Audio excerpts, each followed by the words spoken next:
Macam-macam bermunculan juga orang-orang yang mengaku alim padahal ada ibaratnya inilah para tuan guru karbitan. Namun di sini mudah-mudahan ada. Tapi kalau di daerah Banjar, di daerah mana kah banyak tuh sudah. Ada juga baru-baru ini baru-baru ini mendengar juga ulun di salah satu tempat. Di salah satu tempat ada orang yang membuka majelis taklim. Membuka majelis taklim. Imbah dari situ mengadakan pembacaan-bacaan zikir segala macam. Imbah itu membuka masalah ilmu kisahnya. Ya kalau membuka masalah ilmu sekalinya apa biar bekitab ada gurunya kada jelas juga taulah sampai kayak apa ini baca kitab ini mengajari orang-orang itu berasuk paham biar berasuk memanggil jin berasuk kayak orang kerasukan tuh bang. Aku ini tuan guru aku ini siapa nak hendak bertakun lawanku takun di sini. Jadi nak umpat nih entah kada paham atau entah nampak umpat juga akhirnya sama-sama jadi bokol. Macam-macam ada juga apa namanya bukan cuma tuan guru karbitan juga. Zaman wayah ini juga banyak juga bermunculan Habib karbitan. Paham lah. Habib karbitan ini lain Habib tapi mengaku Habib. Ini lain Habib tapi mengaku Habib. Lebih dahsyat lagi itu daripada yang pertama. Orang kada alim tapi mengaku alim, masih ada celah untuk taubatnya diterima oleh Allah Subhanahu wa taala. Tapi kalau seumpama orang ini tadi mengaku-ngaku sayyid, mengaku-ngaku habib, padahal yang lain habib, nah bala bawa maka aduhum di fitnah. Sama aja orang ini tadi sudah memesan satu tiket atau satu tempat duduk untuk dimasukkan ke dalam api neraka. Waliyahzubillah, a'udzubillah. Jadi walhasil sampean beruntung. Sampean yang sudah kenal dengan Ustaz Taufik nih, jangan cuma kenal saja. Jangan cuma ilmunya saja yang diambil. Apalagi masa-masa pembangunan pondok pesantren, masa-masa inilah yang penting. Yang tidak menutup kemungkinan dan insya Allah berkah doa dari guru beliau dan doa dari guru-gurunya beliau. Insya Allah tempat ini akan memunculkan atau menerbitkan para ulama-ulama lain.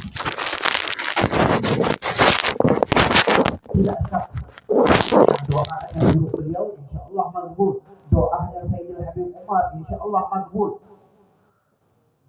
Karena tidak tanpa kita ragukan lagi kita tahu siapa itu sosoknya Habib Quraisy, siapa itu sosoknya Habib Umar bin Al-Simi sebagai misal. Masa-masanya sekarang ini kalau sampai hendak menanam saham biar mengalir terus pahala sampean, jangan cuma dilihat akan aja, diambil ilmunya aja, tapi dibantui juga apa. Jadi orang-orang nih macam-macam. Yang melihat majelis taklim ini macam-macam dan yang melihat kebaikan ini macam-macam. Ya, macam-macam. Jadi ada orang ingat lalu nih di depan situ lalu. Kada dilihatnya ada majelis taklim di sini. Kada dilihatnya pondok pesantren di sini. Ada juga orang yang lalu di muka ini tadi menjengok saja. Oh, pesantren lah. Ada juga yang berhenti setumat begitu melihat akan dibangun pondok pesantren. Berhenti setumat memutuk ibadah itu lalu lagi. Ada juga yang begitu melihat pamflet di depan bakal dibangun pondok pesantren Ar-Risalah, berhenti masuk ke dalam bertakun ini ampun siapa. Imbah dari situ melihat kanan kiri sekalinya banyak yang dibangun, Mbah itu sudah keluar, ada yang model kayak itu. Tapi ada juga yang sama persis kayak yang tadi, bukan cuma melihat saja, tapi napa mana ustadznya, pian kah kira-kira apa yang sampean perlukan lagi ustad, semen kah kurang, besi kah kurang, membantu. Nah, terserah sampean hendak umpat nang golongan nang mana. Namun hendak melihatakan saja, alhamdulillah. Melihat saja sudah alhamdulillah, sudah masuk alhamdulillah. Ya, kalau sampai ke dalam sini juga alhamdulillah. Mbah itu mengeluarkan amplop, alhamdulillah ya Allah. Jadi tergantung sampean. Empat enam. Dan jangan takut apa nang sampean keluarkan, apa nang sampean infak bakal dibalas lebih lagi dari Allah Subhanahu wa taala.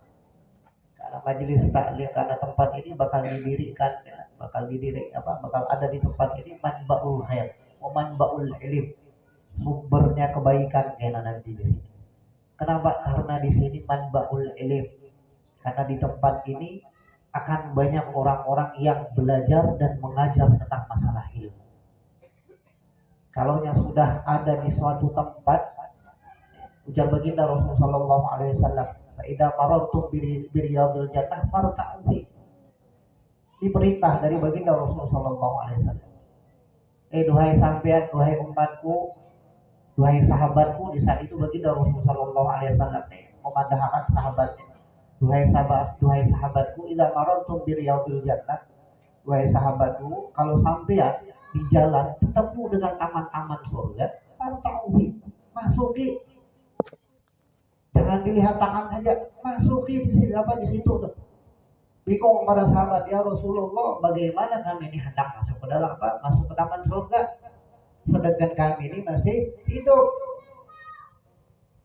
Dan surga kayaknya nanti waktunya setelah kami mati, kayaknya nanti di yaumil qiyamah. Dan kayak apa kami ini bisa bertemu dengan taman surga? Apa ujar baginda Rasulullah SAW? Makna daripada taman-taman surga itu majelis-majelis ilmu,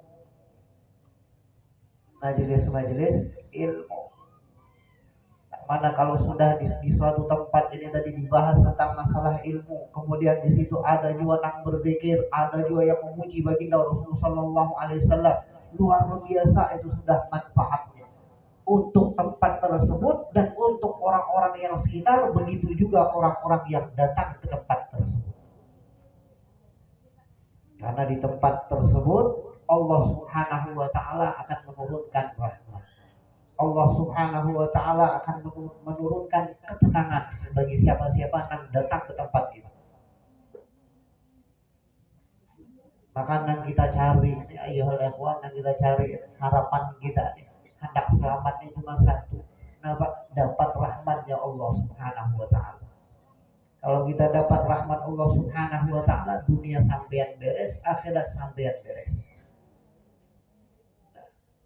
Alhamdulillah sudah berkumpul kita di tempat sini sudah luar biasa. Digerakkan oleh Allah Subhanahu wa taala kita berkumpul di tempat ini yang sudah merupakan kenikmatan yang luar biasa.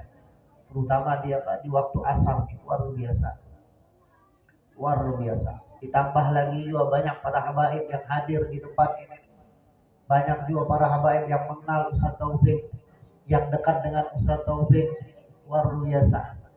Kita doakan juga mudah-mudahan para habaib kita ini dijaga juga oleh Allah Subhanahu wa taala.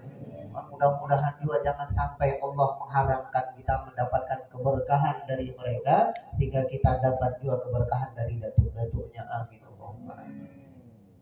Ayyuhal ikhwan billah. Manusia adalah ujar Habib Abdullah bin Al-Haddad, manusia an-nas ala tajawza. Manusia ini secara menyeluruh itu terbagi menjadi tiga. Secara menyeluruh. Yang pertama, mereka ini tadi kal malaikat. Mereka ini laksana seperti malaikat. Yang kedua, mereka ini tadi kal hayawan. Mereka ini seperti binatang melata, makhluk melata, sama seperti binatang. Kemudian yang ketiga, kal hayawana al adham. Yang ketiga ini mereka seperti binatang, tapi binatangnya ini tadi atau makhluk ini tadi makhluk yang buas. Kalau yang seperti malaikat ini tadi, mereka inilah yang hatinya mereka, tingkah lakunya mereka ini selalu ingat kepada Allah Subhanahu wa taala. Mereka selalu terhubung dengan Allah Subhanahu wa taala. Kemudian yang kedua, golongan manusia yang kedua, mereka ini tadi sama. Mereka ini tadi ingat kepada Allah Subhanahu wa taala, ingat mereka, tapi terkadang mereka juga lupa kepada Allah Subhanahu wa taala. Nah, kita termasuk nih golongan yang kedua. Dan jangan sampai nih kita termasuk jadi golongan yang ketiga. Seperti makhluk atau binatang yang buas. Binatang yang buas ini apa aja dihantumnya. Apa aja diantum.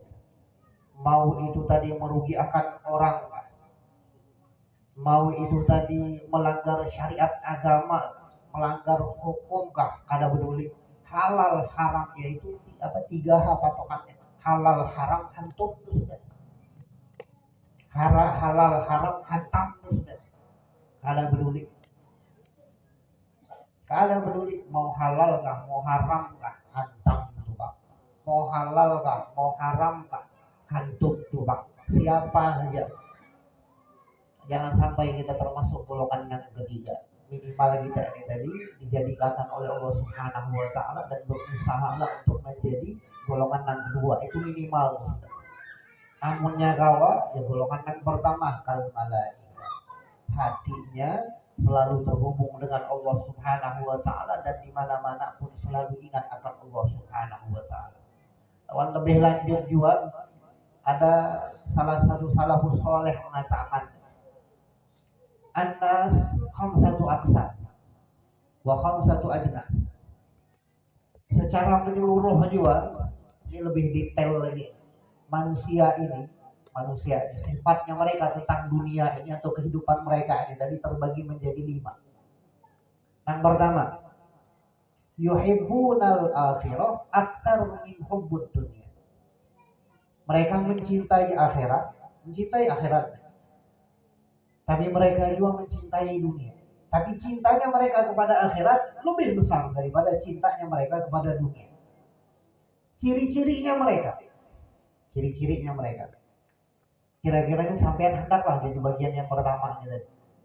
Cinta kepada akhirat, tapi cinta juga lawan dunia. Tapi cintanya lawan akhirat ini lebih besar daripada cintanya kepada dunia. Kira-kira hakullah sampean jadi orang model kayak itu. Hakon lah. Hakon kah ada kah? Ciri-cirinya. Mereka tetap melaksanakan aturan-aturannya Allah. Sholat dijaga, 5 waktu jalan, puasa terus, zakat dibayar. Tapi kadang-kadang mereka ini tadi mengerjakan urusan dunianya sampai-sampai membuat mereka ini tadi terjerumus melakukan urusan akhirat, tapi jatuh hukumnya ini tadi makruh. Pahamlah sampai. Contohnya sampean sibuk sampean begawi di perumahan segala macam begitu, waktu sholat tadi Allahu Akbar sampean sholat. Tapi sholatnya sampean tidak berjamaah.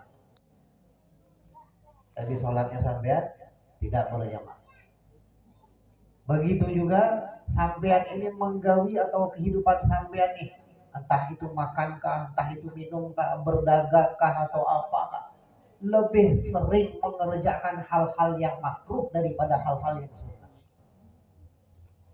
Nah, itu ciri-ciri golongan yang pertama. Adapun golongan yang kedua, yuhibbuna dunya aktar min hubbihim alal akhirah. Mereka cinta dunia, tapi mereka juga cinta dengan akhirat mereka. Tapi cintanya mereka dengan urusan dunia lebih besar daripada cintanya mereka kepada akhirat. Jadi cinta buhalnya ini tadi dengan urusan dunia ini lebih ganal daripada untuk urusan akhirat. Siapakah mereka ini tadi? Yaitu orang-orang nih tanda-tandanya. Orang-orang yang di kehidupan sehari-harinya ini tadi sering jatuh ke lubang maksiat. Kalaupun mereka mengerjakan perintah-perintah Allah Subhanahu wa taala, tapi tetap berdosa. Mereka menjalankan perintah Allah, tapi berdosa. Nah, kayak bagaimana? Kan ta'khiris shalah fi waqtiha. Seperti sampean mentakhirkan waktu sholat. Subuh seharusnya jam 6, tadi sampean sholat jam 8. Zuhur seharusnya jam 12, tapi sampean sholatnya setengah 4. Nah, itu golongan yang kedua. Kalau sampean seperti itu berarti sampean termasuk orang yang lebih mencintai dunia daripada akhirat. Yang ketiga, mutasawi. Sama kadar cintanya mereka. Cintanya dunianya segini, urusan akhiratnya segini, imbang, sama aja. Ciri-cirinya mereka, ciri-cirinya nih. Kadang-kadang mereka jatuh ke lubang maksiat. Kadang-kadang mereka ini tadi mengerjakan dosa-dosa. Tapi juga mereka sering bertaubat kepada Allah. Mereka juga sering ingat kepada Allah Subhanahu wa taala. Imbang. Mereka sadar di saat mereka melakukan dosa, mereka sadar. Bertaubat kepada Allah Subhanahu wa taala. Ini definisi golongan yang ketiga. Sampean dari ketiga orang ini tadi. Dari ketiga orang, lo takut aja. Sampean pernah lah mengaku kepada Allah Subhanahu wa taala dosa-dosa yang sudah sampean dapat.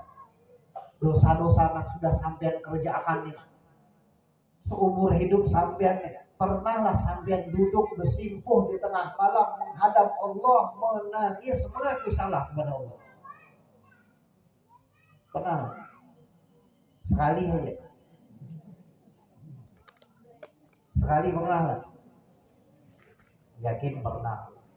Tapi sekali ini tadi termasuk orang-orang yang kada tahu terima kasih kepada Allah Subhanahu wa taala. Hidup 60 tahun mengaku dosa cuma sekali aja seumur hidup. Kenapa tuh? Ibarat kata sampean begawi lawannya bos batubara seumpama tiap hari sampean mencungkan, tiap hari sampean tadi mengambil duit kantor, tapi minta maafnya cuma sekali aja. Nah kayak apa tuh kira-kira? Namun aku nang jadi bosnya, pampi doang. Nah, kemudian golongan yang keempat. Golongan yang keempat ini apa? Mereka ini tadi mencintai dunia mutlak. Mereka mutlak mencintai dunia, tidak memikirkan urusan akhirat. Siapakah mereka ini tadi? Ya orang-orang yang kafir. Sibuk memikirkan urusan dunia, mereka kada peduli dengan urusan akhirat. Bahkan mereka tidak percaya dengan urusan ukhrawiyah. Dan yang terakhir, mereka yang mencintai akhirat mutlak. Seperti apa ciri-cirinya? Langkah kakinya mereka, kemanapun mereka pergi, apapun yang mereka kerjakan, selalu menyertakan Allah Subhanahu wa taala. Jangankan hendak jadi orang ini nih tadi, yang golongan kelima nih, kedudukannya di sisi Allah nih. Kita bayangkan kedudukannya di sisi Allah. Kita melihat orang itu aja berpahala. Melihat orang yang model kayak itu tuh berpahala kita. Melihat aja tuh lah, atau melihat orang yang pernah melihat orang itu tadi berpahala, kita dapat berkah. Dapat berkah. Dan alhamdulillahnya juga sampean yang pernah melihat mukanya Ustaz Taufik luar biasa, berpahala sampean. Kenapa? Karena Ustaz Taufik ini pernah melihat wajahnya Habib Umar bin Hafiz, atau pernah melihat wajah orang yang pernah melihat wajahnya Habib Umar bin Hafiz. Bukan cuma itu, Ustaz Taufik ini tadi bukan cuma melihat berguru lawan orang yang pernah berguru dengan Habib Umar. Dan Al-Habib Quraisy ini termasuk orang-orang yang pertama atau murid-murid awalnya Habib Umar bin Abi Syekh Bakar bin Sa'id. Luar biasa sampai. Luar biasa. Mudah-mudahan perkumpulan kita di saat ini mudah-mudahan dijadikan oleh Allah Subhanahu wa taala sebab dosa-dosanya kita diampuni akan oleh Allah Subhanahu wa taala. Teman mudah-mudahan juga jangan sampai kita ini tadi dikasih kelelahan oleh Allah Subhanahu wa taala sehingga kita ini tadi kadang mau membantu, hati kita berat, kaki kita berat untuk melangkahkan ke tempat ini, kantong kita berat juga untuk kita keluarkan ke tempat ini. Jangan sampai lah, jangan sampai. Dan ulun ingatkan sekali lagi, beruntung sampai kata Allah Subhanahu wa taala, man lam yuqbal Allah bimula tafatil ihsan goyada alaihi bisalasilil imtihan.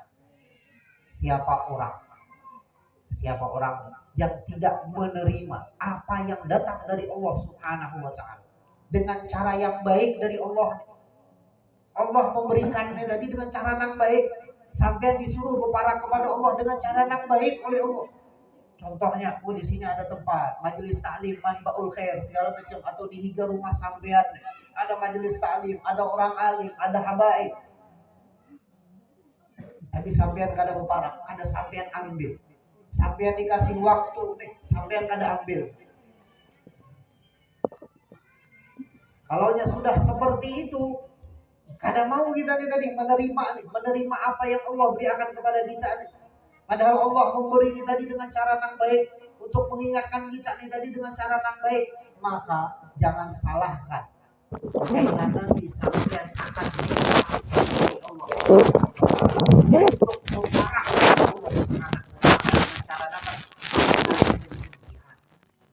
dengan berbagai macam ujian yang bakal Allah berikan kepada sampean, dengan berbagai macam musibah yang Allah berikan kepada sampean. Biar sampean ingat bertaubat kepada Allah, biar sampean ini tadi mengambil kebaikan-kebaikan yang Allah berikan. Ataupun pulang.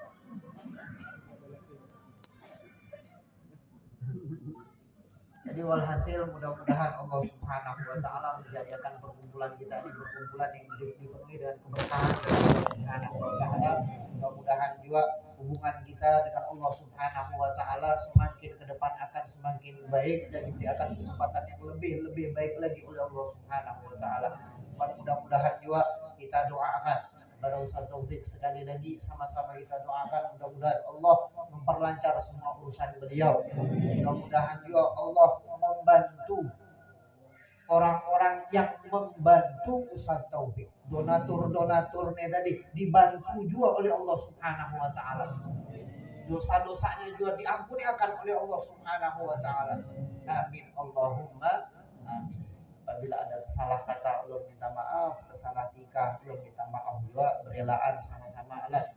Assalamualaikum warahmatullahi wabarakatuh.